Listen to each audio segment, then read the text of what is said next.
Lars. Wow, these guys have been chatting for a little while.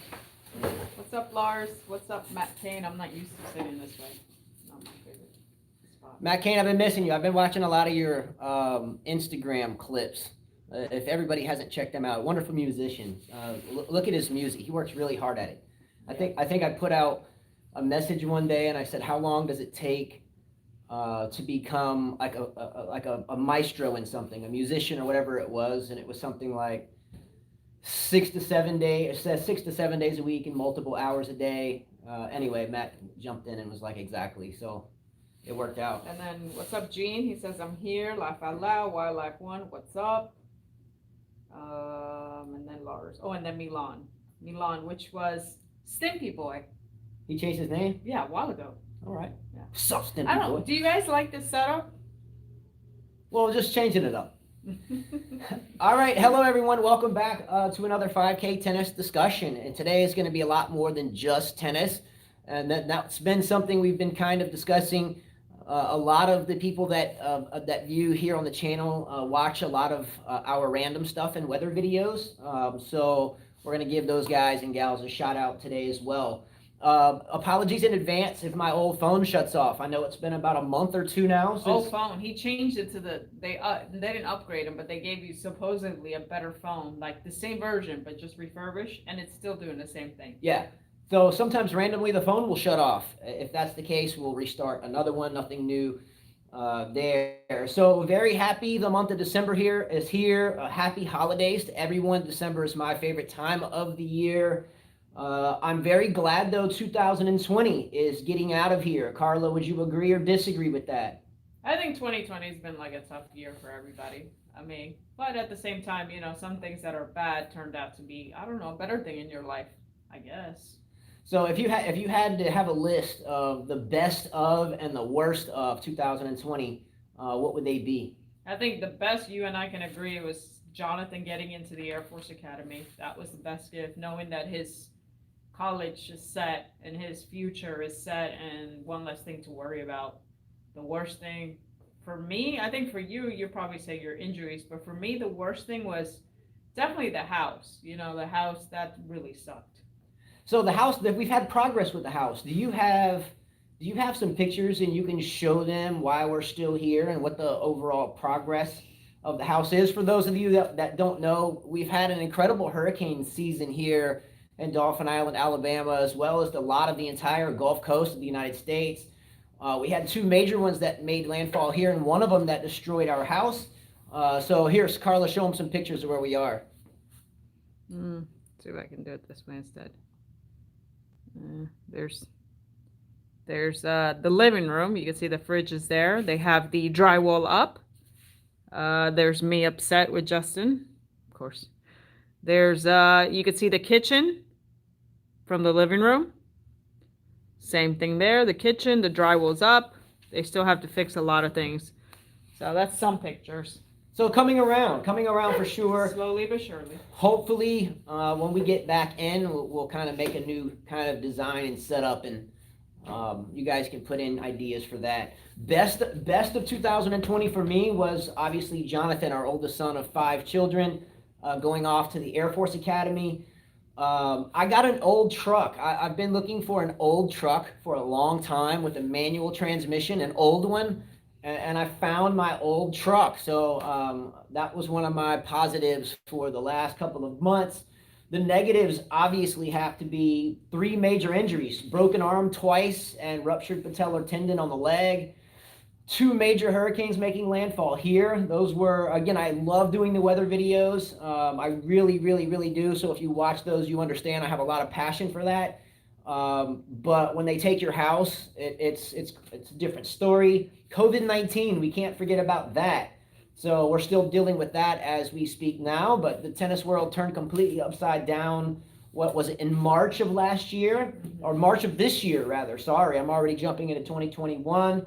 And then my sister battled and is still battling breast cancer. So it was a tough 2020, so I'm ready to move forward to 2021, right? Like I said, old trucks with manuals are the best. My dad had a 1989 Ford F-150 for many years. Okay, I was looking for one of two trucks. I was looking for a 1989 Chevrolet 1500, or I was looking for a 1989 Ford F-150, or I think it was an F-100 then. No, it was an F-150. The F-100 was slightly before. And I found the Chevrolet 1500, or excuse me, 80,000 original miles, completely restored. Beautiful. Do you have a picture? Mm-hmm. You can show them the pictures of the truck. So, and then I did a little work to it myself and did some stuff under the hood myself. So it's a vintage one, but it's a good one. Proud of that one. Proud of it. Put my tennis balls in the back, racket stringer in the back. That's the first picture. Love them. Let's go to the second picture. That's, wait. There we go. That's the inside. By the way, he spends a lot of hours on this truck, which gets on my nerves. Well, it took me a while. He cleans it every day, which gets on my nerves. Where's my hood? I just showed him. So I customized under the hood, chrome air filter, yellow plug wires, fixed a couple of oil leaks, gravy. And it's got plenty of room for the tennis stuff in the back. And it gets on my nerves. All right. I love you anyway. Anyways. All right. And you know how I'm going to end 2020? I'm going to color my hair again. She wants to do black and purple hair. I'm doing black and purple hair. I say go for it. Yeah, why not? Let's get down. All right, starting with just, again, all these topics, and I've got a bunch. There's no really rhyme or reason. They're not any order of importance, and it's not all tennis related. So if you're not a big tennis fan and you're some of the weather ladies and gentlemen out there and are watching this later or now, then just stick around. But my first topic, in no random order, is Sasha or Alexander Zverev is a daddy. He's a dad. What do you think about this, Carla, and thoughts? First of all, there's more to that. I mean, he's got, his ex-girlfriend was pregnant when they were together. I guess she didn't know it. And then when they broke up, she was pretty much like 4 months into her pregnancy when she announced it. And then you've got another ex-girlfriend that's accusing him of, what do you call that? Not sexual, what do you call it? Abuse? What? Abuse, that he abused her. Oh, yeah. So him being a daddy, I mean, I still look at this guy like he's a kid. A kid that hasn't grown up, a spoiled brat. Never liked him, never will. Him being a daddy, hopefully things change for him. But according to his ex, she doesn't want him to have part of it. So I don't know. Domestic abuse, thank you. So that's all the thoughts you have of this young man that is having a child. Domestic abuse, thank you guys. Domestic. I don't really care for Zverev. I've never cared for him. I don't think that he's going to grow up. He needs to now that he's going to be a dad. All right. First of all, I have to say congratulations to Sasha or Alexander Zverev for becoming a dad. No matter what went on before that, when you become a dad, things change. No, they don't. They do change. No, they don't. 1 million people become dads. They never change. Okay, well, I agree with what you're saying. Yes, there's an old saying: anyone can be a dad, but not everyone can be a father. In other words, yeah, you got a bunch of guys around that they knock somebody up and they never have anything to do with that child and so forth. Hence, you're a biological dad, but you're not the definition of what a father is. We haven't gotten to that point. With Zverev, we know that he is a father or going to be a dad, if you get where I'm going with that. So congratulations to him, first and foremost, number one. Now, you said it perfectly that there's a large portion of dads out there aren't true fathers and that, they don't really show up to do anything, right? So first and foremost, number one, things do change if you have the mentality of being a good person. Now, when I had my first child, again, I had 5. I can tell you that right off the bat, things changed for me. Multiple reasons. One, let's not be so kind of immature about a lot of things. Let's actually focus more on a good, happy home that's situated, that's stable. Anyway, but that's just me. Let's talk about him. Well, I didn't know. What June says here, Ferrer has done a great job with him. I didn't even know David Ferrer was his coach. Those are two different guys. They look different. They're different in stature, different in gameplay, different in strategy, different temperaments. I'm surprised that this guy, David Ferrer, one of my favorite players, is coaching this idiot. I'm shocked. I was going to say that, here's a good fit because you have a more elder or a more tenured tennis player with a younger, maybe looking for guidance player, but he had that with Lendl. He's had that with multiple other coaches. We've met one of his junior coaches at a tennis tournament here in this region of the United States, and that tennis coach indicated that he was very bratty and so forth. So maybe Federer will be a good fit for him. Is Federer a father? Does Federer have children? I thought his wife was pregnant. I mean, he's a married guy when he retired. I thought he did. Yeah. So you said something perfectly, though. He needs to stop acting like a little boy or a spoiled brat on the court if he's going to be a good father. You definitely don't want your child, and especially a young boy, watching a bratty attitude on the court. So number one, congratulations. But number two, I hope he can channel this to find some mature energy on the tennis court. And could this help him become a better tennis player? He has, I mean, so I have to agree with some of these guys. Gene says Sasha had a great 2020 season despite off-court stuff he's dealing with. Yes. Federer started working with him in the summer. And then Team Girl says Federer has helped his forehand a lot, but I agree I'm not a fan of Zebr's attitude at times. So his tennis has been better, right? Right. We did have the ATP finals where I think he lost to Medvedev. Yep. And then who did he lose to? Djokovic? Where? The ATP finals? Thiem. But it was Medvedev. round robin. Yeah. He played Medvedev. Correct. He lost to him. Yep. Didn't he play Djokovic? I thought he lost to him. I'm not sure. I don't recall that. Yeah. All right, enough said. Congratulations to Zverev being a daddy, but the bottom line is you need to act like one now. Yeah, Team Grove says his loss versus Sinner irritated me when he made excuses and gave Sinner no credit. As a matter of fact, I saw an article out where Sinner said he had no respect for Zverev because he said that a guy like Federer and Nadal would never do that. They would never make excuses. He made an excuse that he didn't feel good, he had a fever, and that's why he lost. He says he's a great player, but I have no respect for him. He's not the only player that said that. Mm-hmm. We've had multiple players over the past handful of years that have said the exact same thing, that he does, that he's not respected. They don't have any respect for him. We've talked about that with another player in the past 4 or 5 episodes here. Mm-hmm. So thoughts on that? Lars says seems Ferrer has a lot of patience, so maybe he can stand and keep working with Zverev. Yeah, Ferrer seems like a very patient guy. Obviously, his game, he was very patient. Yeah. He'd have 30, 40 rallies, so yeah. If Federer can learn one thing from the fiasco with Ivan Lendl, Federer, don't bring your puppy to practice. He doesn't like puppies. By the way, we saw, speaking of cats and dogs for this matter, we came across a picture the other day of Andrei Rublev.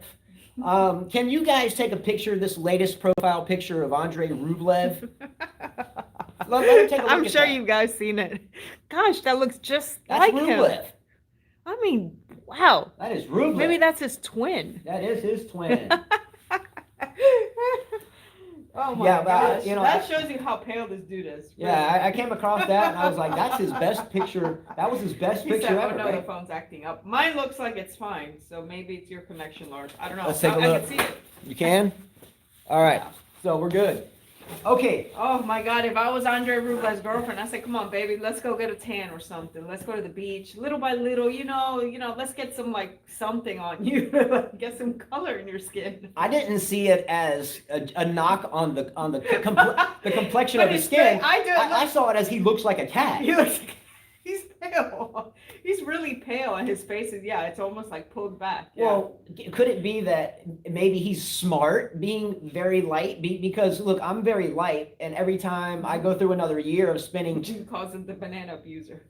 Why is he a banana abuser? I don't know. What did he do with the banana? Interesting. I'd like to know this.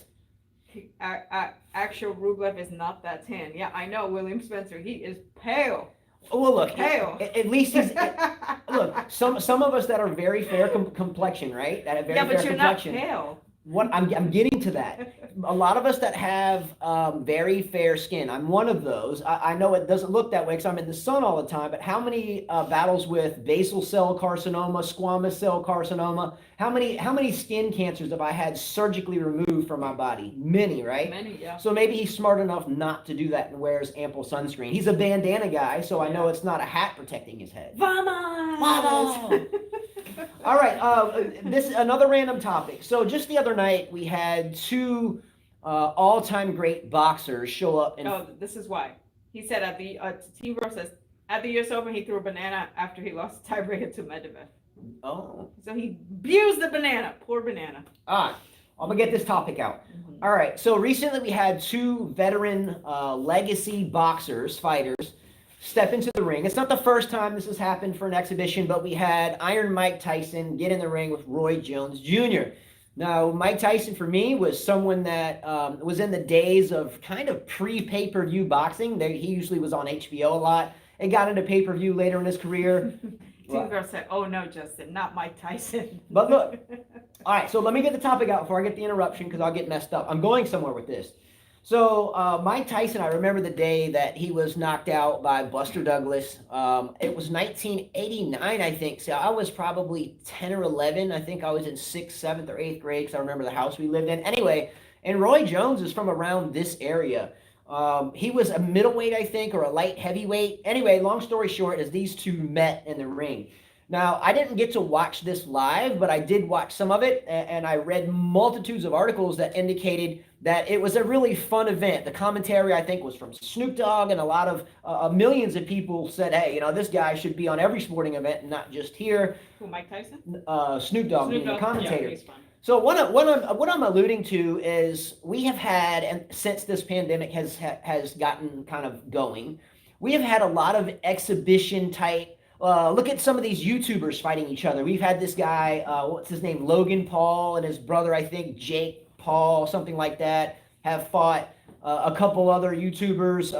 I think there was one recently where Nate Robinson was knocked out by the latter, the younger of the Paul brothers. Anyway, these type of events are getting more attraction and are bringing in more revenue than it was pre-pandemic for a lot of the other live sports in reality. What I'm getting at, does anyone care for this? Is anyone wanting to see more of this? Or who cares? I don't care. It's BS. I want to see less of it. Teen Girl said it was an exhibition, but they should leave it in the past. Laugh out loud. Fair enough. Look, I did look at their pictures, and the reason, and they look like, even Mike Tyson, even though he's in shape, to me, it looked like, the guys from 300, they inflated their stomach, with the fake six-pack. That's what it looked. That's how they did that? No, I'm just saying that's what it looked like to me. Yeah, there's some guys that, no, you know how you can buy the fake six. Yeah. That's what it looked like to me. It looked like two old guys trying to relive what once they did. It just wasn't interesting. So a lot of these actors you're talking about, a lot of these old Spartacus movies, they have inflated. Well, they put these tan things on. It just looked like you can go buy a costume and get a six-pack. That's what it looked like to me. I didn't find that appealing. I wasn't interested. Well, look, I'd rather hear Mike Tyson talk about his daughter in tennis than watch him again. Yeah, now, did you guys know that Mike Tyson's daughter was a tennis player? I like the flavor of it. I would no more spend $50 on it than I would anything.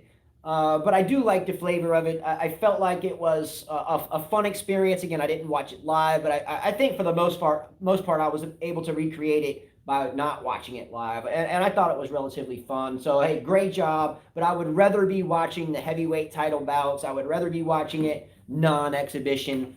Again, you're not going to put 100% into an exhibition. And I don't. Jacket looks so puffy. It's all right, little Santa Claus it action makes me going look over like there. I'm big when I'm not. She's not big. It makes me look big. All right, next subject. We talked about this before. We have talked about Carla especially, and as well as Michael Walker out there, Ethan DA out there, a couple of other of you guys and gals. He's on. Michael Walker's on right now. All right, well, this one's for Michael Walker. Well, also Wildlife was the one that sent me this. It wasn't Michael Walker. It was Wildlife and Ethan DA who sent me well, this. I was indicating. But he talks about it a lot. Yeah. So since Dominic Thiem has won a major, has by some journalists and sports writers have indicated that the changing of the guard has come, blah, blah, blah, blah, blah. We'll get into that as a topic in a minute. But now people are starting to notice Dominic Thiem's rear end. Now, Carla, Michael Walker, Ethan DA, Wildlife One, what's up, Will, have always talked about this since we've started this show and never mentioned Dominic Thiem. But let's look at one of these recent pictures that is floating around since he won a major. What is that? What do you call that? I mean, like, really? Does a guy have an ass like that? I don't know. What is that? That's pretty close, man. No, not even close. You don't think so? No. All right, I appreciate that. I mean, look at that. If you just went like that, you would think that's a girl, But, I mean, if I went like this, you would think that's a girl, like that. Look, congratulations to him for a very well-structured rear end. But I don't have really anything to say about that, honestly. It gives them strength, you know. When most people that have thick legs, if you have thick, juicy, strong. She just went juicy? She just gave a really descriptive adjective. Juicy. Okay. When most guys look at girls and they look at the legs, they're like, "Ooh, that's juicy." You know, most girls that have the thick thighs, or even guys. Would you consider your thighs juicy? I think so. Let's go. They have glutes. They have butt. Okay. They do. But you have to, because you have to support the legs. You can't have big legs and have no butt. It makes no sense. Does anyone else have any nice adjectives? Yeah, I'm going to the toilet. Gross. Yeah, I'm with you, Snippy. I'm going to vomit. Does anyone else have? What's up, B-Dog? Does anyone else have any really fun adjectives about Dominic Thiem? Now, what did you say? Juicy and something? Yeah, juicy. I mean, you got juicy legs. You're definitely gonna have a butt. I'm sorry. Alrighty then. Team Grove said, "No seriousness. Strong glutes equals power." It's true. This is true. I'm telling you, how many times you hit shots to me, and you're like, "How'd you hit that?" Well, I use my legs. I'm like down here, and I can use my legs, and the power comes from there. Yeah, especially if you're trying to get low, it really helps on the explosion out of the serve. If you got a good deep knee bend, the quads, as you would say, juicy legs, really help you get up and just really get on top of the ball. Some of the best players of all times have, as you would call, juicy thighs. Look, B-Dogs, I think I threw up a little bit in my mouth. I'm sorry, guys, but it's true. If it was a girl, if I showed you guys a picture of a girl, you would have to be like, "Oh yeah, great." I mean, Kerber has strong legs. Lisicki, Serena, strong legs. I mean, you had Kleister, who had very strong legs. Who else who was very? The list goes on. I mean, the list goes on for a lot. I mean, athletes, if you have those big, you know. But I'm not talking about fat thighs. I'm talking about, you know, juicy. And it really helps the core rotation. The juicy legs really help the core rotation, getting the back foot set, really helping you drive, putting your body into it. So we'll say that Carla's juicy legs are a big asset in the game. What's up, little Justin? Let me get some fist pumps here. Boom. All right. Next topic. Welcome to the show, Mr. Justin. Yes. You joining in? He's just asking. All right, you can hang out. All right, this is a quick touch on the weather. We had 30, that's 30. We had 30 hurricanes this year in a record-setting hurricane season, 13 major hurricanes, and 2 Category 4 that were 5s making landfall in late November in Central America. I grew up in this area outside of California and Virginia for a while, in Vermont, but mainly I've been in the Gulf Coast region. I've never seen 30 storms ever. Went all the way into the Greek alphabet. The Greek alphabet starts at alpha, beta, gamma, delta, epsilon, zeta, eta, theta, iota, kappa, lambda, mu, nu, xi, omicron, pi, rho, sigma, tau, upsilon, phi, chi, psi, omega. I think that's it, and it made it through zeta. So a pretty incredible hurricane season. So my question to all of you and Carla, does this make you believe more or put more value in the theory of global warming? Yeah, I think global warming is definitely happening. I mean, we watch a lot of things. Look at these hurricanes. We've never seen such an active hurricane season. Wildfire season out west? Yeah. I do want to say one thing to anybody that watches a lot just because of the weather. There's 2 types of weather patterns, and I won't stay deep into this. We had Team Girls. We haven't had a bad storm like this in a long time, and I've lived in Florida. I've lived in the Caribbean, and I've never seen storms like this bad this year. I mean, we had Katrina, but that was how long ago? Well, in 2005, that was one. We had Katrina in 2005. Now that made direct landfall in New Orleans, and we got a bad part of the storm.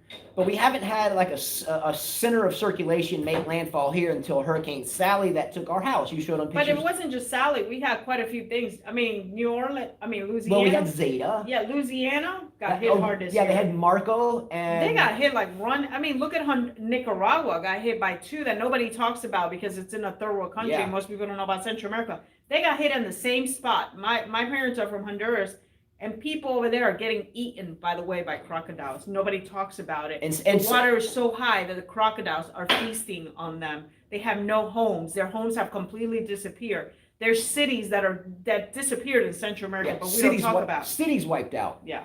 I'm not going to spend but another 30 seconds on the weather. I don't think that this is necessarily something to say, okay, global warming is for sure what No, I'm everybody not says. saying that, but this has been a rough. There's two types of weather patterns. One is called El Nino, and one is called La Nina. I think one is masculine and one is feminine. The female always the badass. So, well, El Nino and La Nina. La Nina is the weather pattern where the jet stream really will turn stuff up into the northern Gulf Coast.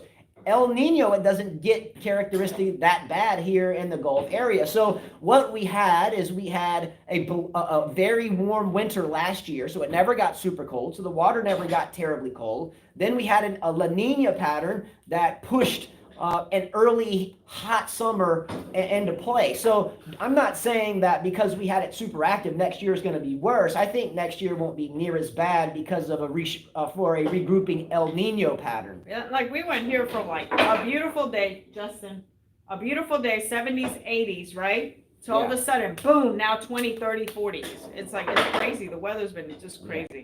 Well, I'm glad hurricane season is over. The hurricane videos will be much better next year. All right, next topic. Novak Djokovic states that Yannick Sinner, the young Italian, will indeed be a future #1 player, if not the next young to be #1 player. We discussed Yannick Sinner on this show when he was doing the next gen stuff. Remember, we had the cheesy next gen stuff. Whatever happened to the next gen stuff? We don't hear about that anymore. Did that flop? Is that a complete flop now? We didn't even cover it because we thought it was so cheesy. Yeah. And did it flop? Is it done? I think so. Hey, Jeff. Justin, we can't do that. Yeah, not that game. Yeah. There's a foosball table over there. He's cranking the soccer. I think Yannick Sinner has a lot of potential. He has so much potential. Yeah, top 5, I agree. Will he be the next #1? I can't say that for anybody because you just don't know. Well, Novak Djokovic tends to, and I say quote, his quote was, he would definitely be a future #1, okay? If not the next #1, right? I take a lot of credibility from that. I think there is a lot of truth to that. Look didn't Yannick Sinner make a semifinal at the French Open? Did he play Nadal in the semis at the French? It was quarters. Was it the quarters or the semis? Quarters, Justin. Sure. Yes, he played little man, Diego Schwartzman. Oh, Schwartzman. Yeah, in the semis. I don't know. I thought it was a semi. But, how much you want to bet? Oh, I don't want to bet anything. Oh, okay. But do you take it with a grain of salt, or do you think that there's some truth to this? There's some truth to it. I mean, Djokovic is one of the best players of all time. So exactly. Yeah, definitely. Quarterfinals, yeah. It was a quarter. Who said that? Gene Schwartz. Team says Sinner's was quarters, but great showing. He did the best showing out of all of them. He takes the ball early. Mm-hmm. He wasn't intimidated. He did better than Djokovic in the final. Indeed. Yeah. All right. Next quick topic. Bernard Tomic and his girl Tomic. Bernard Tomic and his girlfriend Vanessa Sierra take it to the next level and star in their own adult film. #1, have you watched this, Carla? No. Why would I? Just #1, Bernard Tomic is one ugly dude. To me, he looks like a big ostrich walking with especially that. He's an ugly dude. And girls like that, there's a million girls that look like that on Instagram and everywhere. So why would I watch it? It is just a guy wanting attention, and this is the way he can do it. I was gonna ask a couple of questions. #1, is this all about selfish attention? Obviously, yes. #2, is this selling your soul? We've always heard the saying, hey, would you sell your soul for whatever? In other words, would you put yourself out there? I about threw up in my mouth. Another one, right? We are making you guys throw up today. I'm so sorry. Okay. No. Stimpy Milan says, I'm going to pass on this. Blah, blah, blah. All right. So would you say that their relationship has a strong chance of survival? No. None. If you are dating someone and that's the first thing that you venture off and do, generally both people are relatively flighty. Look, it's different if you got your wife and stuff and you do your own private thing, but don't put it out there. I mean, don't put it out there. That's dangerous. Oh, I did read some of her Instagram quotes and messages after this where she was saying, my baby is so good on the tennis court. He's so great. So good. Oh, I don't know about that. I think my 5-year-old might have a chance against him. All right. I have no interest in the video. Have not watched it. Don't plan on doing so. I wish the best for both people. But I do not think this will, in any way, shape, or form, help her career out, at least in terms of formal modeling. She might. I don't think any of us want to see any of our favorite tennis players, let alone some idiot. Yeah. You know what I mean? That's always made a stink out of the game, including his father. Yeah. All right. Next, now I don't know why I'm bringing this up, except I thought that the writer that wrote the article wrote it really well. And I thought that Nick Kyrgios, and I know you're probably all right, gonna say another idiot. But this article I read, and this isn't what it was about. The article I read was about, and this was about a month ago, about the people that are the greatest of all time in their respective sports, okay, and why that is. So within this article, there was a nugget that was quoted from Nick Kyrgios. Nick Kyrgios indicated in the article that that Roger Federer is and will always be the only greatest of all time in tennis because he has a Michael Jordan-like status. Okay, so what does that mean? So again, the flavor is that Nick Kyrgios thinks that Roger Federer will always and is, and no one will ever be better, no matter what happens, than Roger Federer because of his Michael Jordan-like status or the way he carries himself. He is the Michael Jordan of tennis, as far as he's a very marketable, right? Jordan, we know everybody goes buys his stuff. He's a marketable guy. Same with Federer. You put Federer on anything and people will buy it. So yeah, he is like him, and he acts like him. They have the same type of, I don't know, feel like they have the same type of temperament, arrogance about them. If anyone isn't kind of well-versed in basketball or following basketball, I'm sure there is more than one way to make a metaphor for what Kyrgios is saying. Michael Jordan, when he walked on the court, all eyes were on him. No one else. It didn't matter who was there. When he was around, he magnetized everyone, other players, commentators, fans, media. He had this, still to this very day, when Jordan is on TV or talk shows or making an appearance, everyone is studying him without blinking an eye. Yeah, okay? Team Girl says Nick also dislikes Rafa and hates Novak, but I get point. I get his point. Fed has the Aurora, I guess. And Gene said most people base the GOAT debate on style, elegance, talent. Good point. Wildlife says I agree about Federer. Nadal's poor English has held him back from certain markets, and Novak does too many controversial things. Well, yeah, I'm surprised that none of these guys have to have someone that, what do you call it? Is there publicist? You would think the publicist, I'm sure that Federer has a publicist that tells, hey, Federer, you look good in this white suit. Absolutely. I'm surprised that no one's told Nadal, hey, we need to get a tutor for you and help you out with your English, because he speaks English the way you speak Spanish, which is, we translate things backwards. Yeah. So he speaks it the same way. It's funny. I mean, I find myself doing that sometimes in English because I learned Spanish first. And then Novak, he's controversial. He's just. Well, and if you find a variable here, you look at money, right? Mm-hmm. You look at marketing or marketability. He's close to $1 billion in total worth, and I don't think anyone else. I don't think Nadal, who has the same amount of majors, or Djokovic closing in on that. I don't think anyone's even close to his net worth, and that goes to marketability. Yeah, Gene, I did hear this, and I had this thanks to Wildlife, but Gene's asking me, by the way, did you guys hear that Federer got his RF logo back? And Wildlife sent me a message this morning, and he said, Uniqlo is coming out with RF Roger Federer's hat December 8th, and that's a great Christmas gift for him. Well, number one, but it's probably going to be a lot of money. Well, I hope you can get one, not necessarily just because of the RF logo or the hat. I'm a sneakerhead. If a lot of you don't know what that is, I collect sneakers. And at one point in time, had an entire wall covered with special releases and never wore them with the intent to resell or just to let them gain value. But anytime that you have a first release of anything, especially for someone like Roger Federer, who's been tied into different Jordan releases, has anyone ever seen Has anyone ever seen? Hey, buddy, see ya. Bye. Has anyone? I get frustrated with him because my wife Carla always gives him the phone. And he's asking me if we're done. Oh no, we're not done. He just wants the phone. So I told him that he could come in and sit and hang out, but he's not obviously going to get the phone. Go there. So anyway, Roger Federer has been involved with a Jordan sneaker release before. There was a U.S. Open, I forget the year, but Roger Federer did a Michael Jordan shoe slash with his Nike shoe. 12? What was that? I remember that with Michael Jordan. Yeah, I was looking to buy it, but it was like a $600 shoe. I was like, I'm out, right?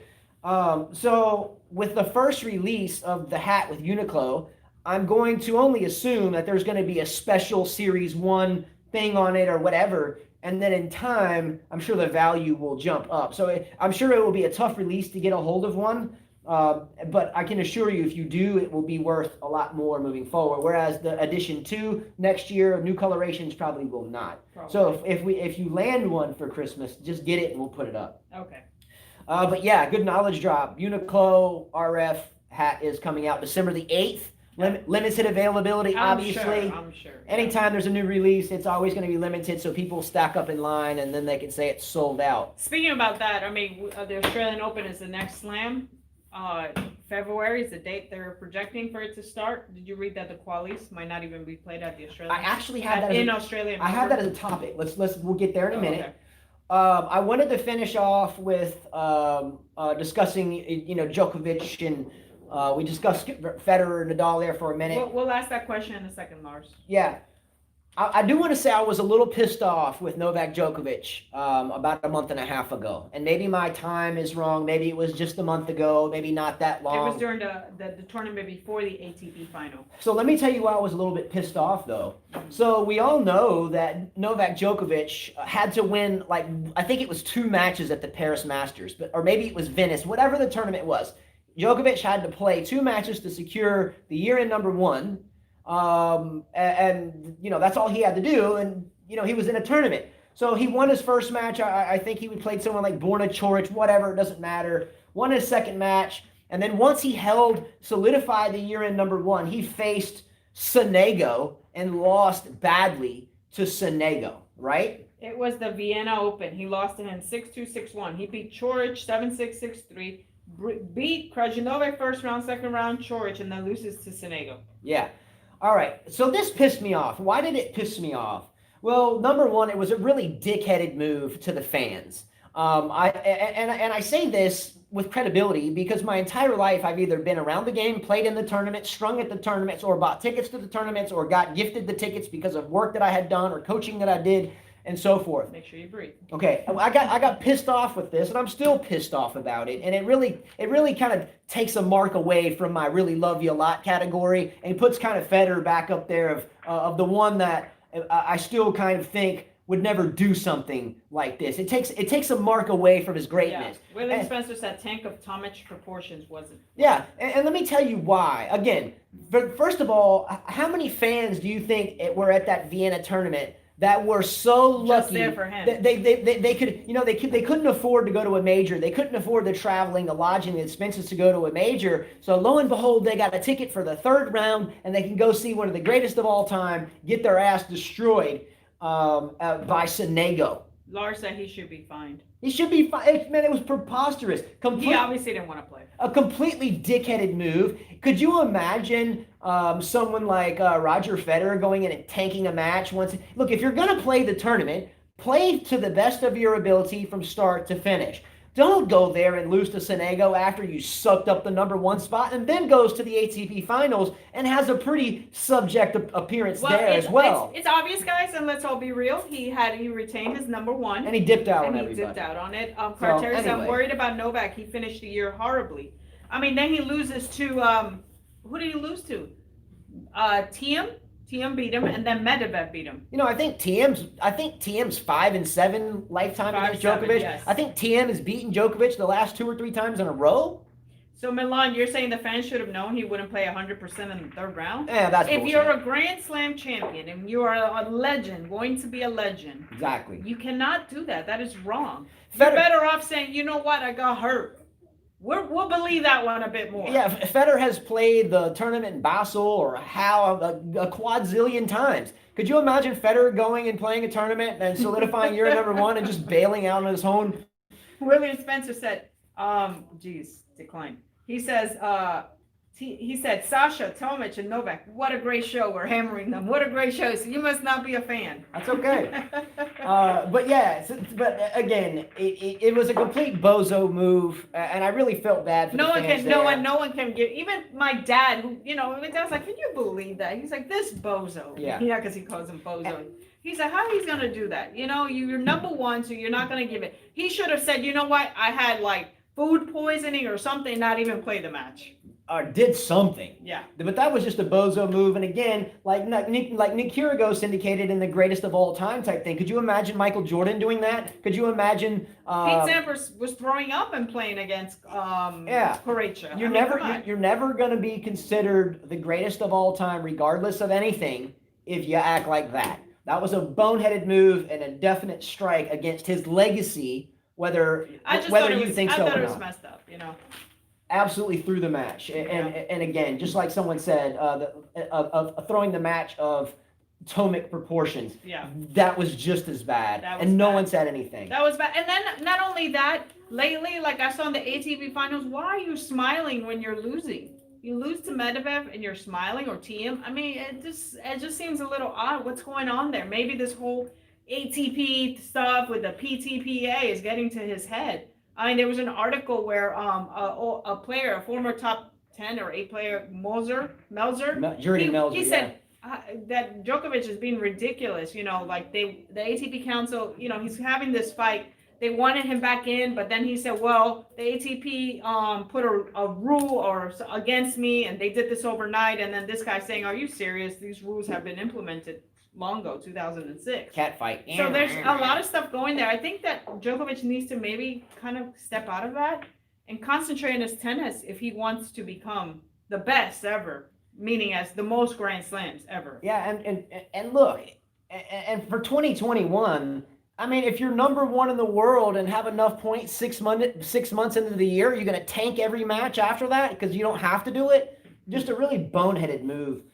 For sure. Yes. A really dickheaded Gene's saying, even Cam said, why are you smiling? I don't get it. Like, if I lost a freaking match, like when I lose a match to him, do you think I'm smiling? And it's not even an important match. No, I'm like, in my head, I'm saying, Yeah, I mean, I agree. Yeah, I mean, why would you smile? I don't know.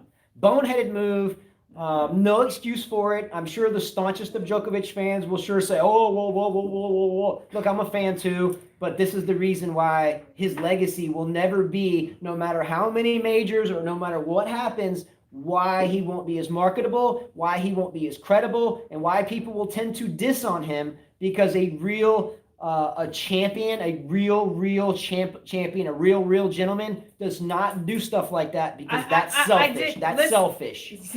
But Carla, you don't lose to Justin, right? Well, hey, wait a minute. Shut up. Don't even start there because she's going to give you bullshit. I won. Okay, you won the last set we played 6-4. I won the set before that 6-2 and the one before that 7-6. Didn't I just bagel you the other day and then 6-1 and then you were up 4-0 and I came back 6-4? And then I won 6-2 and then won 7-6. You always talk so much crap and it's all bullshit. Oh my God, he's won 2 sets out of like 7, 8 sets that we played. That day, the last time we played, he was up 4-0, right? And I'm like, and I had beat him the day before that 6-1, 6-1. And what about the 7-6 and 6-2? That was before that, Justin. So then he says, let's play a set before our lesson. So we do. He's up 4-0. My students are watching and I'm like, if I let this man bagel me, I will never hear the end of it. And I came back and I won 6-4. That happened. And then my son plays me and he says, you're old, Mom. You're old. You're a boomer. And then I beat his butt, too. Yeah, you whipped him up. I beat him 6-1 and then he had me 5-3 and then I won. See? I am Serena. Right. That's you always go toss out that. What about that 6-0? He's doing better. 10 years ago. I just beat you 6-0. Wait a minute. You're doing a lot better. By the way, this man's been hurt, but I got to give him credit. He is doing really good on the tennis court. I mean, he's doing really good on the tennis court. In the past year, my knee was, my tibia, my lower part of my leg was snapped off of the lower part of my body. Completely reconstructed leg. Broke my arm twice, and I'm back into playing sets every day. He is doing great. Let's go. He's really good. I mean, impressive. But then he also said to me, like, wow, you've never drop shot like that. And who taught you to play like that? I mean, I drop shot him like crazy. So I'm still coaching her. But he's doing great. You're still coaching me. He's doing great. Going back to this, Kevin and Jackie Gunn. Didn't you send me a message, Jackie Gunn, on Facebook to check if we were all right?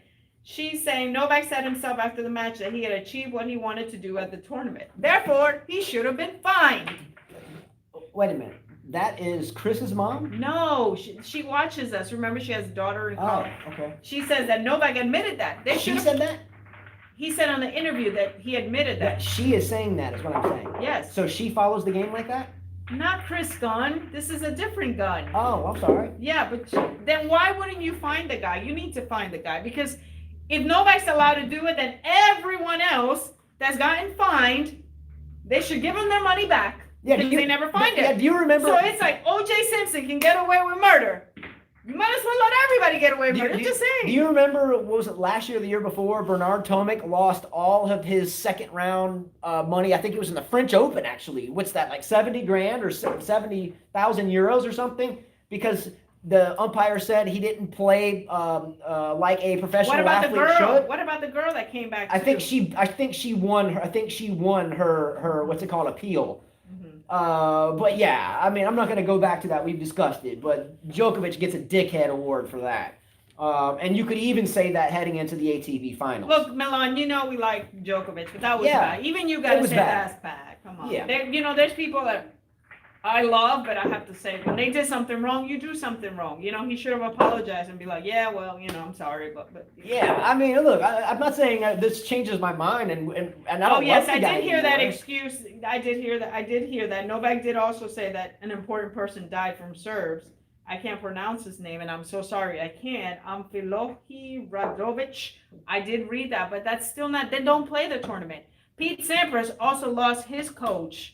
And he played the Grand Slam. He played it. What about Michael Jordan? A person he knew that was part of his life. What about Jordan in the flu game? He couldn't even walk and drop like 60 points or something. What about when his dad died? Yeah, I mean, so again, not saying that changes anyone's minds about his greatness, but this definitely adds to his list of boneheaded moves, and we've seen this before. We've had this, we've had the ball in the throat. The list goes on. Yeah, I mean, so did Pete Sampras' coach. I mean, you gotta. I mean, there's no excuses. There is no excuse.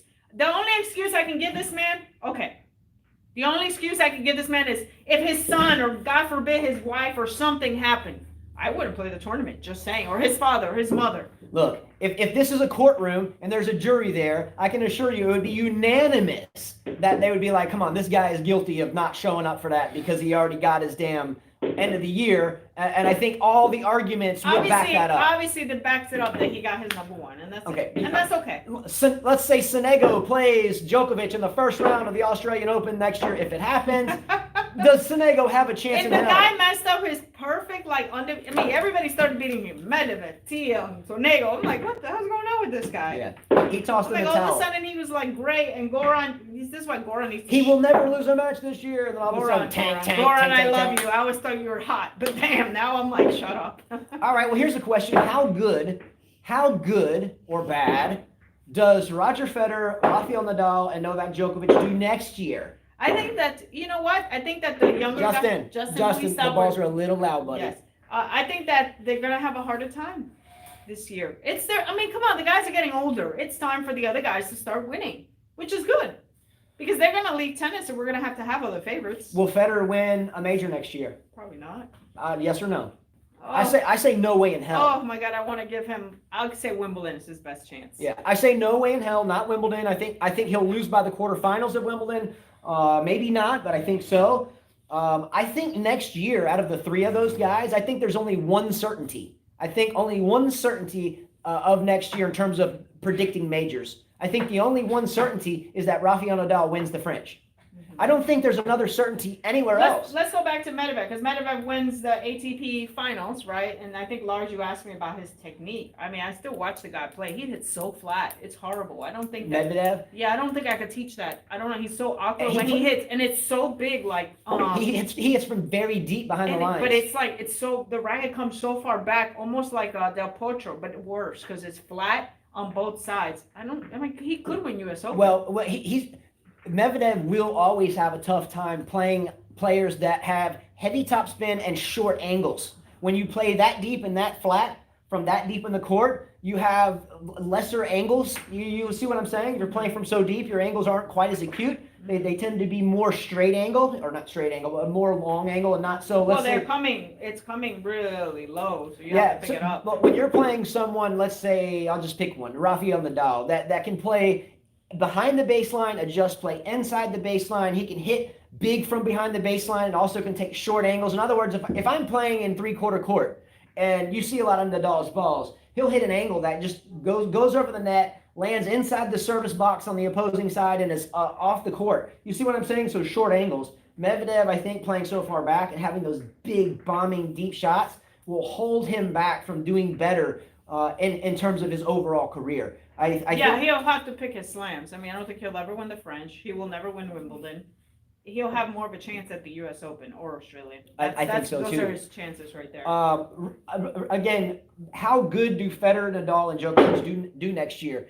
Is it a guarantee that Djokovic wins a major next year? I think before he tanked the match in Vienna, I think before his rocky ATP Finals performance, I think I would have said yeah, but I'm not too sure if those were tanks or if he just was burned out. Djokovic. Yeah, I think he's burned out. He seemed a little burned out. He's burned out. I mean, he shouldn't have played it. Lars said his question was actually, how would you handle a kid hitting like that? What would you correct? If I'm playing against somebody that hits like Medvedev, I slice all day. Slice him to death. Slice to death all day. And Dominic Thiem. Or hit the higher shots because it's hard to hit flat up here and down here.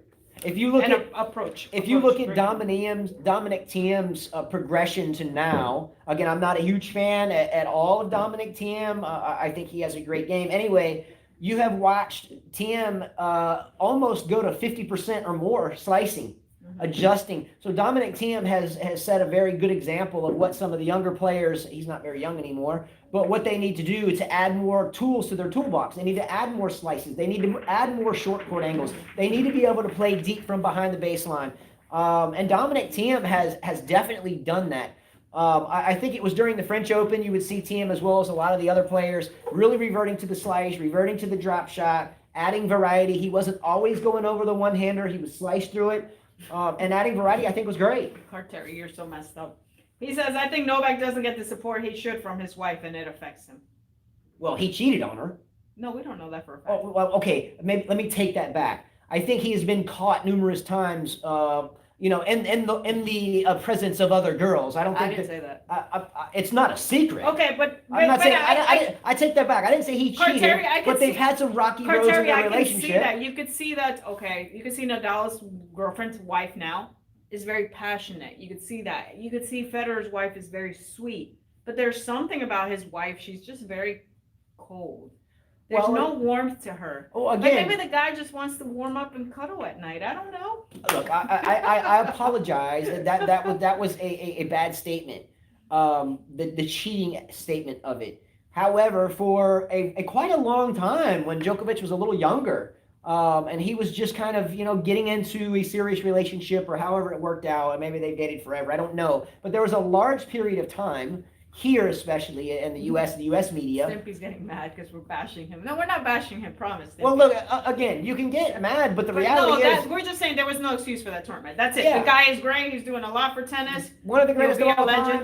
We're just talking about that tournament. We would have mentioned this the day after the show, but we had our house destroyed, or the day after it happened, but our house was destroyed. Yeah. I had this stuff written for a long time. I was really pissed about that, though. You can ask her. When that happened, I'm like, geez, man. You want this guy to be the greatest of all time, and he just gets beat by Sonego? There's no damn excuse. So the Wildlife says she did leave in the middle of Wimbledon, wants to go on a self-discovery trip. I mean, I think, a man needs a wife that's going to be there, especially an athlete. They want that woman there supporting, smiling, not like, what's his name?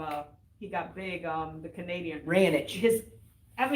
You want your wife to look sweet and, be there for you. But look, whether it's media BS or what, again, I retract my statement where I said cheated. That was wrong. That was a lie. But they're for a large period of time here, and maybe you didn't hear it in other parts of the world, but there was pictures and stuff of Djokovic with his arm around other girls and dance clubs everywhere. He's a charming guy. I can see why girls want to be around him. He's very charming. You can be yourself around him, so I could see why. Well, someone mentioned, he may not have, the staunch support of his other half. If I went out to a club, which I don't do. But if I went out to a club and you weren't there, then you decided to come check on me or whatever, you walked in the club and I had my arm around some girl, what would you say? I would be. You'd be highly pissed. I don't know that I'd be pissed. My first reaction, number one, beat the shit out of you. Reaction number two, beat the shit out of her. So, but you can't tell me that those type of pictures, whether they're true or not, haven't surfaced over the years, because there's been quite a few. Yeah. Just saying. All right, I think the only for certain next year is that Rafael Nadal will win his 21st major. He will win his next French Open. However, I don't think Federer has any shot at winning any major. Djokovic has a great chance of winning at the Australian. That's his baby. That is his baby. Now let's talk about the Australian for a moment. The Australian now is discussing having this tournament a couple of weeks late for quarantining reasons, and the tournament directors for the Australian Open, have you heard this? Have even discussed about having the qualies in satellite locations around the globe. Yeah. Now, I think that in of itself makes a huge asterisk on the Australian Open, because what's going to be next? Okay, so we're going to have the qualies at satellite locations. What we're going to have next is we're going to have the entire tournament at satellite locations. You're going to have player one or player in the first round playing their first round match in Dubai, and then the second round match of the Australian Open is going to take place in Zurich, and then the third round. What's next? You can't. It's true. And look, Milan. I mean, you say Djokovic wins Australian, would be next. Yeah, I mean, those are tough. The guy is solid when it comes to Grand Slams. I just think that perhaps he stopped caring about the smaller tournaments. And can you blame him? Then don't play them. Don't play them. I mean, at this stage of his career, even Federer or Nadal, I wouldn't be playing these small tournaments. I concentrate on the Grand Slams, and that's it. Real quickly about the fantasy team competition and the tennis racket giveaway that we do every major. We will definitely be doing that for the Australian Open, regardless of how it is said or done. So we will be giving away a Dunlop Srixon 2.0. If you played last year, you'll know that no one won that during the U.S. Open. Hey, buddy, can you go real easy on that, buddy? I'm sorry, you've been great. I love you a long time, buddy. Those little ticks. They make noise. Go play with your toys. We'll play with your toys. Go show us a dino. Go get us a dino. Go get dinos, yeah. All right, but we will be having the tennis racket giveaway, and it'll be the same as always. Predict the men's finalists and the winner. Predict the women's finalists and winner. If you guess that, we'll send you the racket. We will be doing the fantasy team competition. Again, I'll describe that more later, where we'll be giving away sets of strings, Y-Tex t-shirts, 5K tennis t-shirts, and so forth. I think. Yeah, true. Good. Because a lot of men asking me that. Michael Walker said, Medvedev takes Australian Open and does well at Indian Wells and Miami, ? Could he become number one? No. Why couldn't he become number one? I think he's talking about mathematically, by the numbers. I don't think he has a chance of winning Australia. I think when his game is so... Well, he's asking, could he be number one? I don't know. You guys are mathematicians. Well, I think mathematically, points defense, if Djokovic doesn't win the Australian Open, he loses 2,000 points. Okay, well, maybe I'm not thinking about it that way. Did Medvedev make the finals last year? I don't know who he played in the final. Didn't he beat Thiem in the final? I thought he did, yeah. So how did Medvedev, Well, again, I don't know. I forget who he played. All I'm saying, though, in the final, though, if Djokovic doesn't win it, he loses 2,000 points.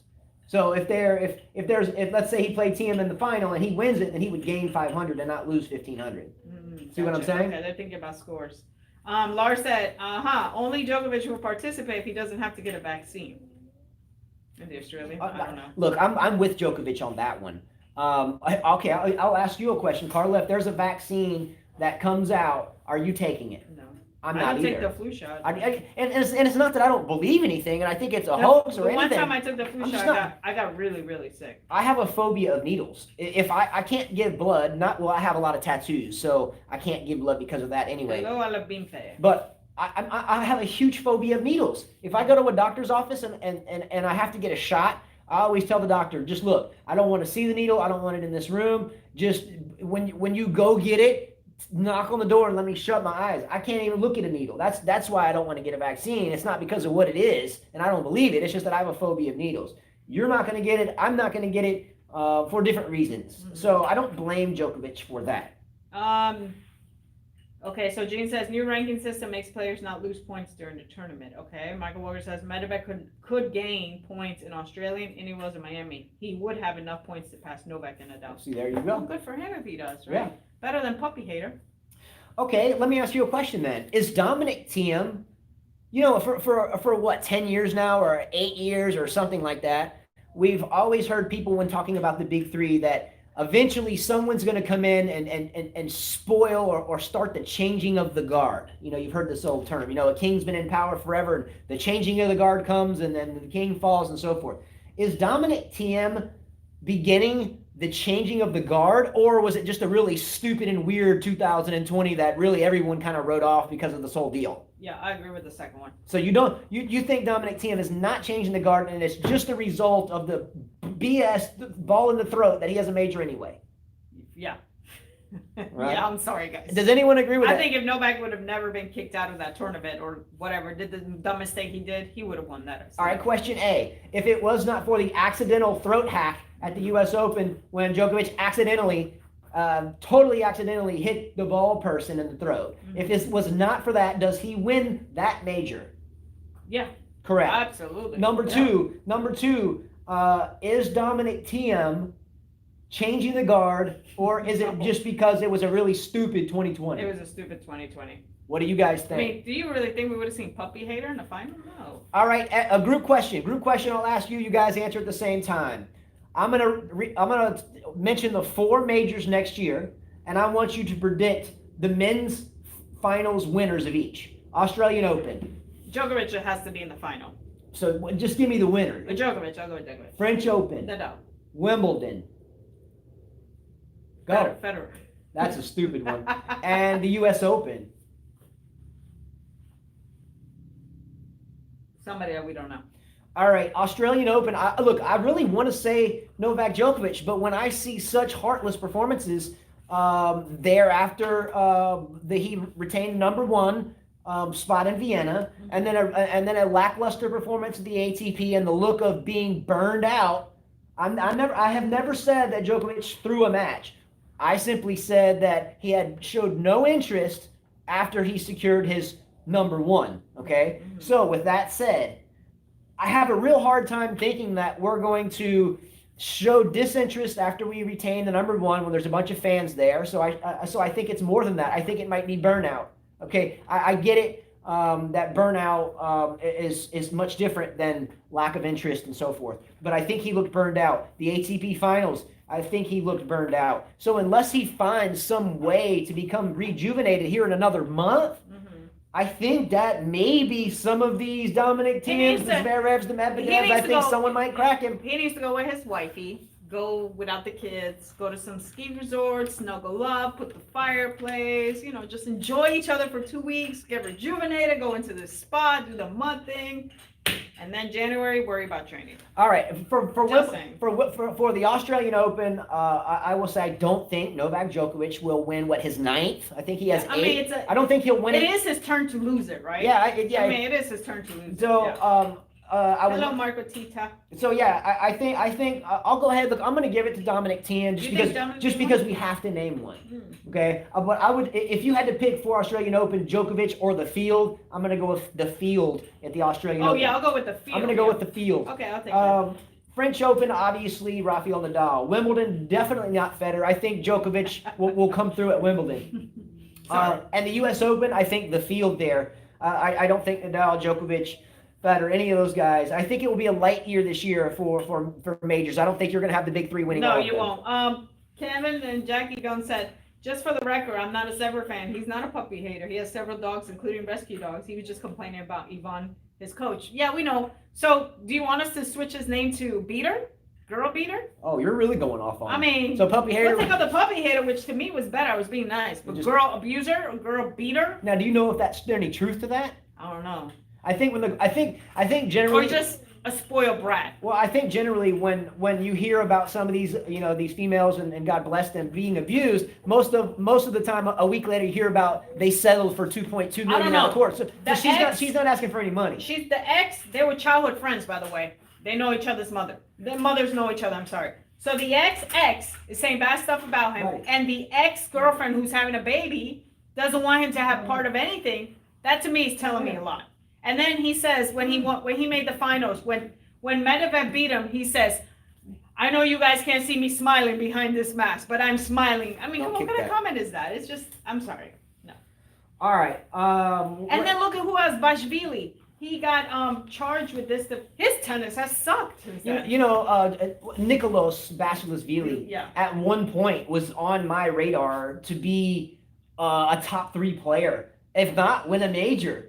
But man, that whole incident happened with his girl and going to court, and man, it takes a toll on your tennis. Look what happened to Victoria. Allegedly, yes. Look what happened to Victoria Azarenka when she got wrapped up in personal life stuff. Wow. Allegedly, I have to agree with Murray. He says, when there's these type of things going around, just like they do in football, they investigate it. They need to investigate it here too. All right. Next bit of news: Sasha Bajin and Pliskova have tied up and are going to be facing the 2021 season together. I feel bad for Bajin because Pliskova has no feelings. And he's the type of guy that's touchy. He's got the tan going on. He's, fiery. And she's just like, it's going to be tough. He's going to have to, crack that. Okay. A couple Sasha Bajin nuggets is that Sasha Bajin loves to be on camera. Exactly. He's like Patrick Mortagalou. I think they're kind of from the same kind of camp in a way. Didn't Mortagalou and Bajin work together for a while with Serena? I think Bajin was his hitting partner or her hitting partner while he was coach. Or Mortagalou was the coach. She was the hitting partner. He was the hitting partner. Sasha Bajin loves to be on camera. He loves to show off his tan. He loves to show off his hair. So it is no shock to me that Bajin is with Pliskova, number one, because who is a player that we all talk about all year long about who are the greatest players to have never won a major. We talk about Tomas Berdych. We talk about David Ferrer. Pliskova is in that category. One of the best players to have never won a major at this point. She'll never Shoulda, win coulda, one. woulda. I agree with you, Wildlife. Pliskova will never win one. So Bajin is going to have no positive effect, and it's both marketing for both parties involved. Pliskova's doing it because she'll get more eyes on her because there's going to be more cameras on him. That gives her more marketability. So is this all just a way to make deeper pockets for both of them? What's the goal here for both players? Is anyone going to be able to coach Pliskova to have more fire, to have more grit, to have more tenacity? Because that's what Pliskova needs. Am I right or wrong? Mm-hmm. Pliskova is the same plain Jane, and I do like Pliskova. He needs to put She has to find a way to get fired up! Yeah, and not just smacking an umpire's chair with a racket when she gets pissed off. I don't know. I think that's going to be a tough job for him. If he thought talking to Osaka, okay. This one's going to be even tougher. Now, if Pliskova finally does win a major, will Bajin simply get all the credit? Yes. I would think so. Of course he would. So I think because Conchita Martinez couldn't do it. Renee Stubbs couldn't do it. Yeah. I think it's win-win for Bajin because Bajin hasn't been able to really, do something big from a solo major coaching standpoint. I mean, he had Yastremska. No more. He had Serena. He left Serena as the hitting partner to do Yastremska, wasn't it? No, he left for Osaka. No, many before that, but Osaka was the big one. So anyway, long story short, it's win-win for Bajin. I don't think it makes any difference for Pliskova. If she wins one, it's because of her, not because of him. Yeah. William Spencer says Pliskova like Berdych, flat hitters, but game rather one-dimensional and predictable. Yeah. I agree with that. Yes. All right, next topic. Diego Maradona. Did I pronounce my spelling? Maradona. Maradona, the Argentine footballer of major proportions. Definitely a legacy that will always live on in the world of soccer or football, however you want to say that. Not really getting into his death. I'm very sorry about that. I know her dad is a very, very solid soccer player, still to this very day. He was raised in the game, was a soccer player before he was a tennis player. But your dad, as well as a lot of other people, when this occurred, have all indicated that his drug use and some of his personal life issues will hurt his legacy. Yes. Do you think that personal lives should affect people's legacies? Now, I mentioned this because we've talked about this entire show. We've talked about Kirigo stating that Jordan is the only GOAT because of his magnetism, how his whole career has been, his stability, what happens when people walk into the room. We talked about Federer being that way, Jordan being that way. If you look at someone's personal life, does that negatively affect their legacy when all is said and done, or someone, again, God bless, they pass away? I mean, you don't want to... Where does that tie in, and what is right and what is wrong? Will it affect his legacy? I think soccer is a bit different from tennis, babe. I think so many people loved him. I don't think it'll affect his. No effect whatsoever. No, I think that what he did in soccer was amazing. I mean, so many athletes do get involved in drugs, but just like football players, there's so many wife beaters and animal abusers and drug addicts, and they steal, and then people still love them. No. Can you name any mega superstar sports legacy type people that have had a jacked up personal life? Mike Tyson was one.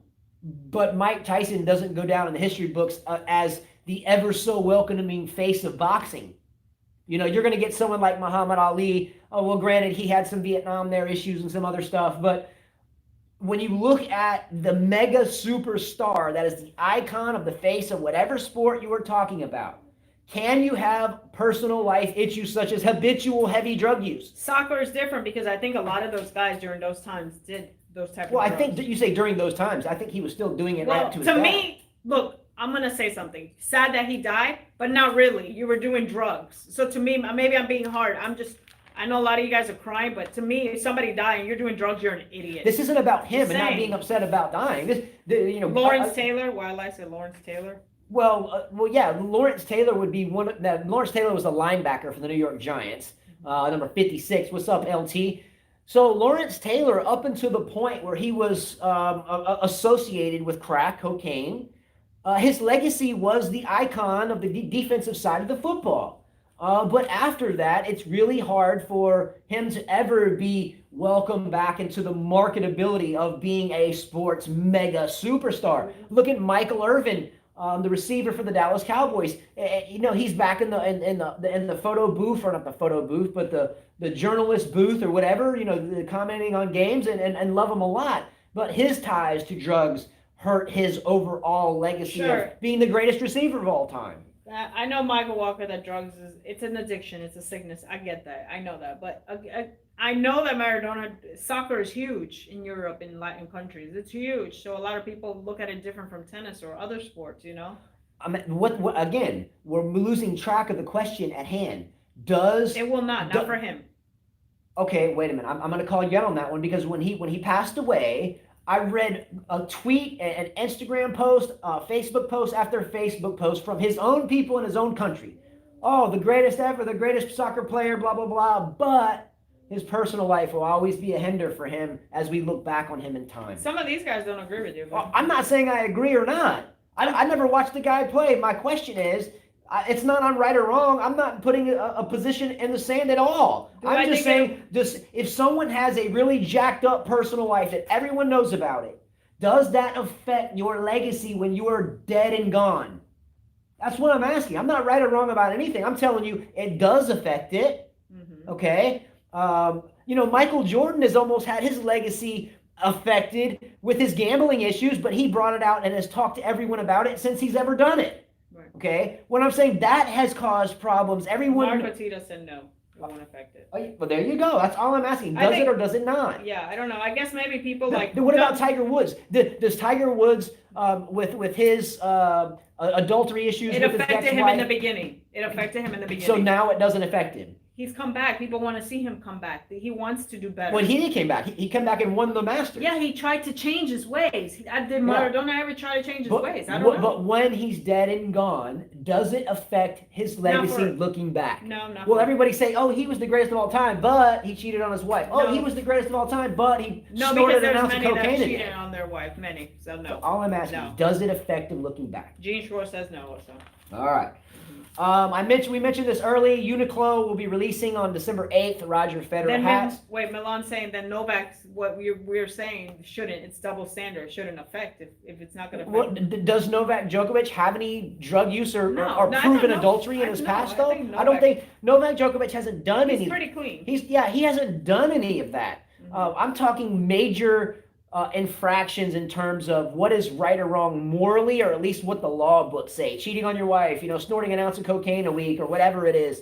That's what I'm talking about. Oh, he apologized for mentioning the cheating. He apologized. That was the wrong word. Proof. There's no proof. I misspoke. But there was, a lot of friction was going on, at least in the media, at least in the East or the Western media, and I know it's different from the East. Believe me. But there was a time there where, Djokovic and the wife, they weren't really talking very much. She wouldn't show up. And then here all these pictures are, Djokovic at, gatherings and parties with his arm around different girls and so forth. There was no proof of cheating. I'm just saying the picture was painted, and at least in the Western media, of a really rocky thing going on in his personal life. But there was nothing like where I'm talking about here. I'm talking about straight up cheating on the wife or... I don't think even people look at that as Yeah. bad. Team Girl says, I think people forget some things as time passes. I agree, they do, Time and tide wait for no man.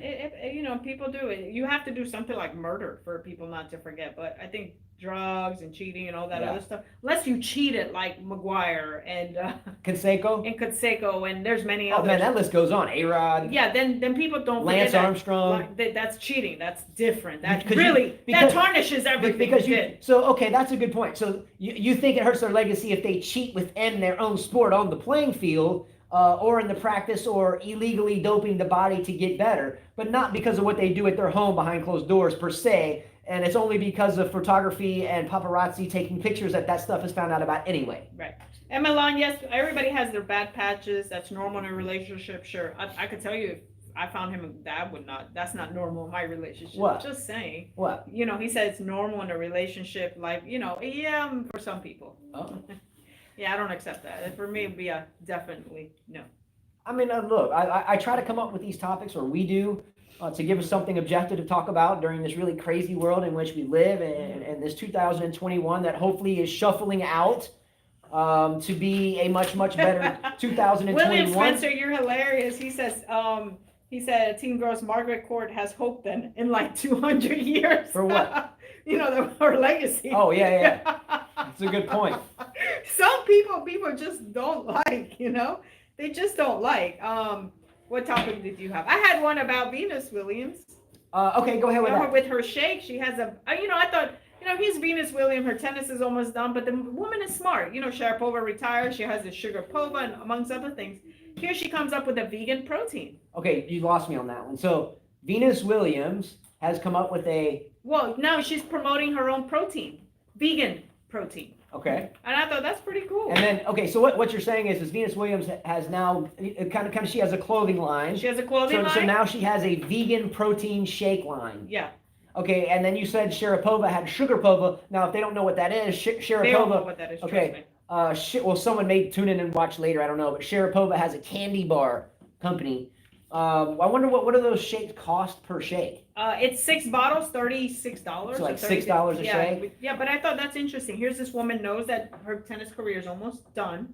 So she's investing herself in other stuff, trying to make, because you got to have life after tennis. You got to have something going on for you, just like Federer. Something to carry your legacy? Correct. And she's got the clothing line, skin line, and now she has this protein shake. And I thought, whoa, that's very smart. I mean, I think great for her. I think a lot of people would look at $6 a drink and be like, man, dang, it's kind of a lot. And then I'll probably still be hungry. On the flip side of that, though, people spend $10, $12 a pop going through a drive-thru at a fast food joint, right? Yeah. So I'm hoping that her $6 shakes are...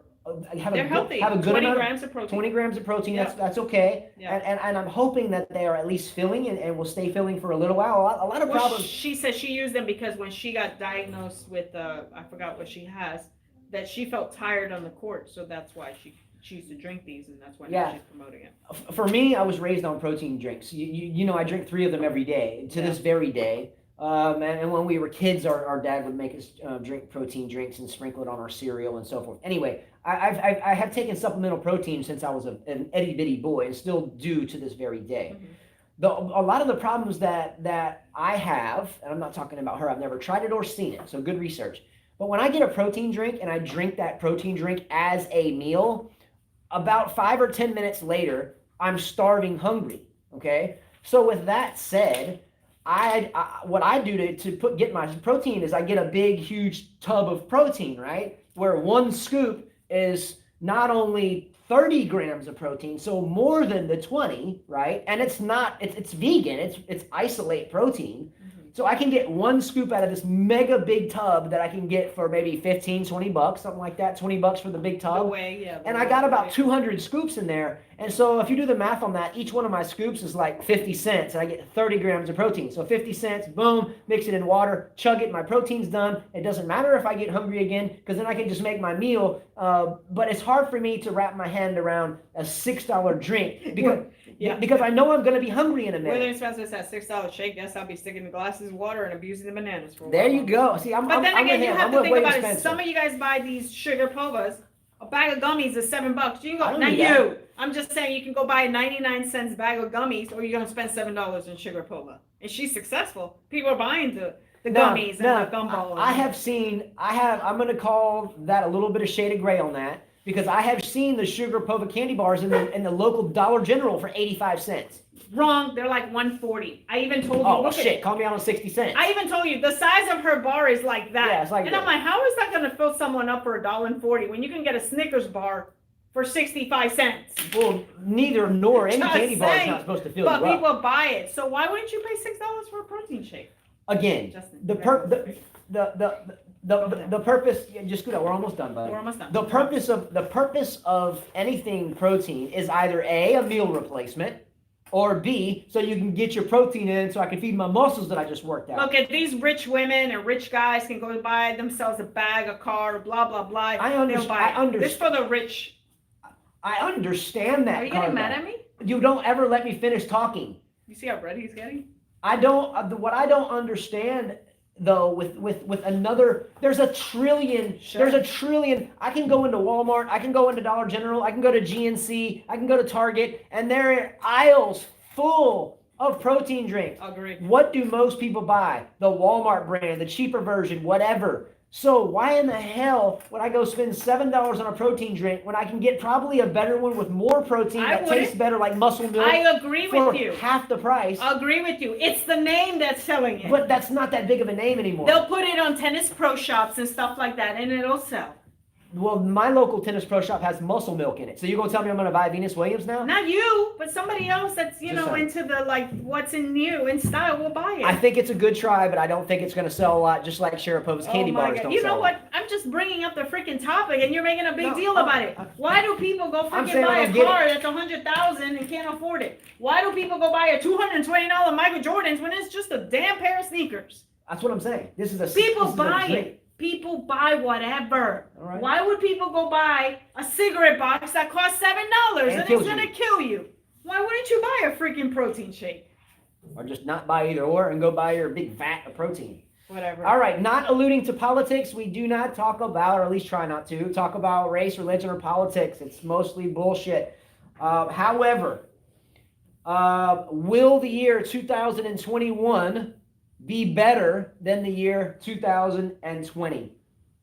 Okay, I'm not talking about just because Donald Trump lost an election or whatever. In other words, I'm not alluding to politics. You know, I asked 10 people that question here just passing by. We teach a lot of students. I'll be talking to parents. One parent will ask, "Hey, do you think 2021 will be better than 2020?" It's always the same answer. "Oh, well, no, because Trump lost," or "Oh, well, yeah, because Trump lost." And they're like, "Geez, I could care less about all that." Honestly. It'll be better. Will it be better, and why? It'll be better if we make it better. Like for me, this was a tough year, but it was a good year on top. We had a lot of stuff happen to us, right? The house, injuries. But then at the same time, I found myself COVID-19. Closer to God. Maybe do other things that I normally don't do, which is good. Is a positive. Jonathan's coming home. He goes back to the academy, so still a positive. Christopher preparing, going in that path as well. The kids with their tennis getting better. Maybe the business will grow. So I look at it as a positive. You make it as positive as you want it to be. Look, there's an old saying, hope for the best, but prepare for the worst. I love being positive. It's my duty in life, I think, to be positive. I've always been someone that is kind of, at least for the most part, known to bring positivity to an environment. So I'm not trying to not be positive here, but I'm going to repeat the statement. Hope for the best, but prepare for the worst. Now, with that said, does anyone think that the world is getting any easier to live in every day that goes by? No. It's getting much, much, much more difficult. We talked about global warming a little while ago. I'm not going to get into that because a lot of people think that's politically driven, so therefore we won't go there. But we had a hurricane season with 30 hurricanes, but if the world's getting warmer, I don't see that number dropping off. We can hope it does, but let's prepare for the worst. There's tens of millions of people homeless on the same streets unemployed, and the country in which we live. Yeah. Health insurance is absolutely impossible to afford on any level. Geez, when I blew out my knee, I won't even get into it. I did a whole video on it. Go look at my playlist about my knee. And Lars said it should be better according to Chinese astral signs this year. This year's been very unlucky, the most unlucky in 60 years. That I think that's a good positive way to look at it. I think if what do they call that Chinese, that zodiac calendar? Yeah. I know a lot of people that are going through a lot of stuff. Like we have our story, but if you hear their story, it's even worse. Yesterday I was at a Bible study and I heard a lady lost her husband, and she lost her daughter this year as well. That's tough. You can't. She beat us. That's so tough. how do we as a society or as an individual or as a group or as a family, however your context of perceiving the question is, how do we make a better 2021? We can't just sit here. Be positive. Keep living life. Keep living life. Yeah, we can't just sit here and expect just because it was so bad. If you hang out with dogs, you get fleas. If you're trying to do something in the world, you're not like a crow and you just sit and wait on something to die. You're an eagle and you go out and get it. Let's be eagles and let's not be crows. Let's be positive instead of being negative. Let's stop putting so much emphasis on 2-cent politicians. That's what William Spencer said. He said people focus too much on politicians and other people affecting their lives. For the worse, when they can all do things to make it better for ourselves. Thank you. That we can control, but we are all screwed. I really resonate with on this show with William Spencer here because his statement came out of his mouth while I was saying basically the same thing. Does anyone think that these 2-cent politicians, regardless who it is, Trump or Biden, who cares? Who gives a shit? Look, does anyone really think it's really them that's making the calls? That's really, or is it all the people behind the scenes that are paying them and donating their millions and millions of dollars? Are those people that are getting bailed out of jail and getting pardoned behind their back? Are certain businesses that are going to get certain tax breaks if this person wins? Hey, if you donate 10 million to my campaign, then I'll make sure your business doesn't get investigated or audited while I'm in the presidency.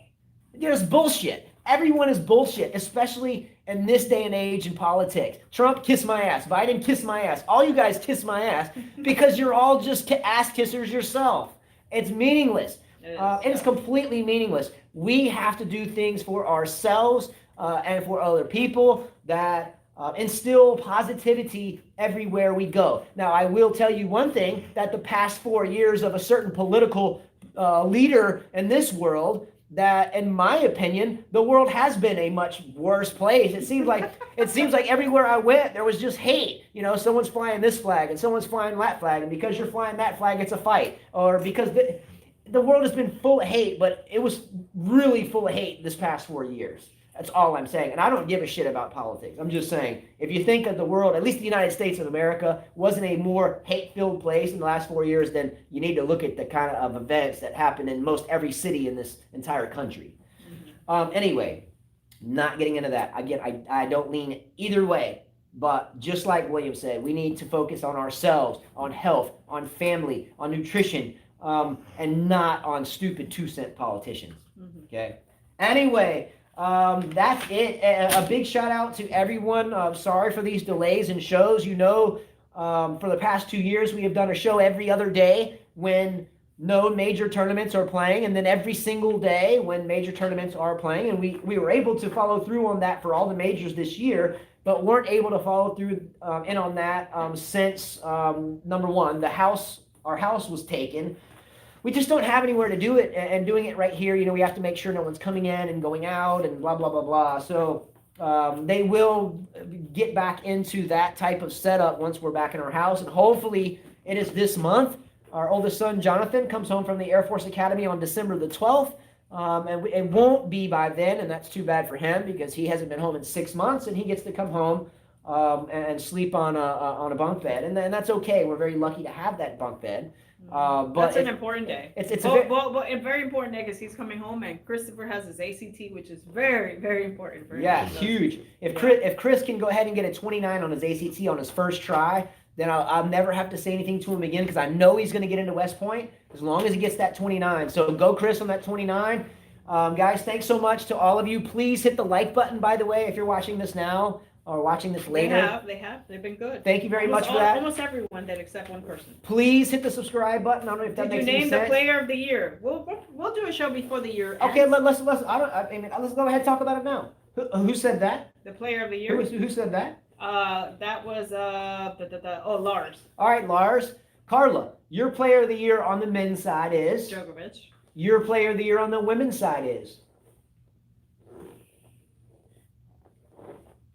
Who won? Who won the first? I'll say Kenin.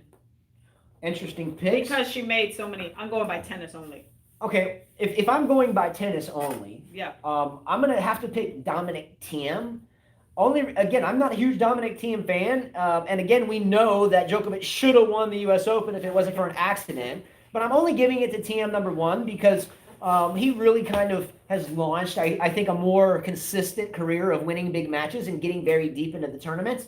So he is pretty much, I think, one of the only ones in the that's been consistent. the whole history of the next gen cheesiness and the next gen cheesiness, all that cheesy bullshit we had to suck up because of the big three. I think Thiem has been the first one to crack through halfway. And I have to say crack through because he didn't win the major legitimately, in my opinion. Well, legitimate he did, but he was the only one of the next group of players that won one, even though it was by a little bit of luck or an accident in there, right? I think on the women's side, you have to give it to Iga Swiatek. The young lady comes in and Polish player, and changes the name of tennis in terms of seriousness. And her country, yes, there's been Jerzy Janowicz's and Angelique Radwanska's, who are some other Polish players. Anyway, but when I start reading articles that the Polish Tennis Federation is now changing and diverting funds back into tennis that had been taken away because of her, I think that's the women's player of the year because of that. I don't want to give it to Djokovic again because let's say this. You can't throw a match at the end of the year, give up on it, and have a lackluster ATP finals and say you are the player of the year. Well, Gene said Justin Djokovic had the best year, though. Agreed. He had the best by the numbers, great. But if you are an ultimate tennis fan, well, he's an ultimate tennis fan. Let's take that. That's another lie. He's an ultimate tennis fan, way bigger fan than me. What I'm getting to say is, if you're looking at the whole package, a lot of tennis fans will just look at one player and that one player's numbers. But if you look at the whole package, we talk about on court, off court. We've talked about the match in Vienna. We talked about the lackluster showing at the ATP finals. I think when you take the matches and matches only, he had the best year, without a doubt. Sure. He beat himself as one of his only losses. He beat himself, right? How do you have your only loss and you beat yourself? Well, he has more losses now. Well, now, but not up until that point. However, if you look at start to finish, I think you have to roll it over to Dominic Thiem for getting a major, regardless of how it happened, and he wasn't involved and not showing up after he solidified a certain ranking. I think that took a mark away from him there. On the women's side, Swiatek. Men's side, I'm going to give it to Thiem. All right. Anyway, subscribe, please. It would mean a lot. And thanks so much as always, and we'll see you soon. Yeah. All right. Vamos, let's go.